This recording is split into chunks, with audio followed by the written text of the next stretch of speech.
Iran Israel ಅಮೆರಿಕದ ನಡುವಿನ ಯುದ್ಧದ ಹೊಡೆತ ಮಂಗಳೂರಿನ ರಿಕ್ಷಾ ಚಾಲಕರಿಗೂ ತಟ್ಟಿದೆ. ಮಂಗಳೂರು ನಗರದ ಬಹುತೇಕ ಪೆಟ್ರೋಲ್ ಬಂಕ್ಗಳಲ್ಲಿ ಆಟೋ ಎಲ್ಪಿಜಿ ಖಾಲಿಯಾಗಿರೋದ್ರಿಂದ ಆಟೋ ರಿಕ್ಷಾ ಚಾಲಕರು ತೀವ್ರ ಸಂಕಷ್ಟಕ್ಕೆ ಸಿಲುಕಿದ್ದಾರೆ.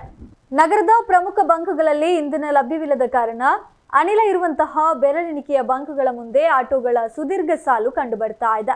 ನಗರದ ಬೆಂದೂರುವೈಲ್ ಸೈಂಟ್ ಆಗ್ನೆಸ್ ಕಾಲೇಜ್ ಸಮೀಪವಿರುವ ಗೋ ಗ್ಯಾಸ್ ಬಂಕ್ನಲ್ಲಿ ಆಟೋ ಎಲ್ಪಿಜಿ ಲಭ್ಯವಿದ್ದ ಹಿನ್ನೆಲೆಯಲ್ಲಿ ನೂರಾರು ಆಟೋ ರಿಕ್ಷಾಗಳು ರಸ್ತೆಯುದ್ದಕ್ಕೂ ಸರತಿ ಸಾಲಿನಲ್ಲಿ ನಿಂತಿದ್ದಾರೆ.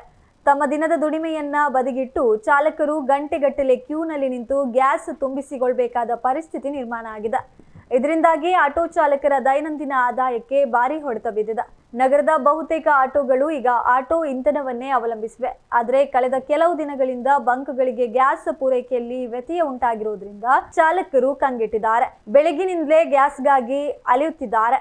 ಗಂಟೆಗಟ್ಟಲೆ ಕ್ಯೂ ನಿಂತ್ರೆ ನಮ್ಮ ಬಾಡಿಗೆ ಸಮಯವೆಲ್ಲ ಇಲ್ಲೇ ವ್ಯರ್ಥವಾಗ್ತಾ ಇದೆ ಎಂದು ಚಾಲಕರು ತಮ್ಮ ಅಳಲನ್ನ ತೋಡಿಕೊಂಡಿದ್ದಾರೆ. ಇಂಧನ ಪೂರೈಕೆಯಲ್ಲಿ ಉಂಟಾಗಿರುವ ಈ ತಾಂತ್ರಿಕ ಸಮಸ್ಯೆಯನ್ನ ಕೂಡಲೇ ಬಗೆಹರಿಸಿ ನಗರದ ಎಲ್ಲಾ ಬಂಕ್ಗಳಲ್ಲಿ ಅನಿಲ ಲಭ್ಯವಿರುವಂತೆ ಕ್ರಮ ಕೈಗೊಳ್ಳಬೇಕು ಎಂದು ಆಟೋ ರಿಕ್ಷಾ ಚಾಲಕರು ಸಂಬಂಧಪಟ್ಟ ಅಧಿಕಾರಿಗಳನ್ನ ಮತ್ತು ಇಂಧನ ಕಂಪನಿಗಳನ್ನ ಒತ್ತಾಯಿಸಿದ್ದಾರೆ. ಇಂಧನ ಅಭಾವ ಹೀಗೆ ಮುಂದುವರಿದರೆ ನಗರದ ಸಾರಿಗೆ ವ್ಯವಸ್ಥೆಯ ಮೇಲೆ ದೊಡ್ಡ ಮಟ್ಟದ ಪರಿಣಾಮ ಬೀರುವ ಆತಂಕ ಎದುರಾಗಿದೆ.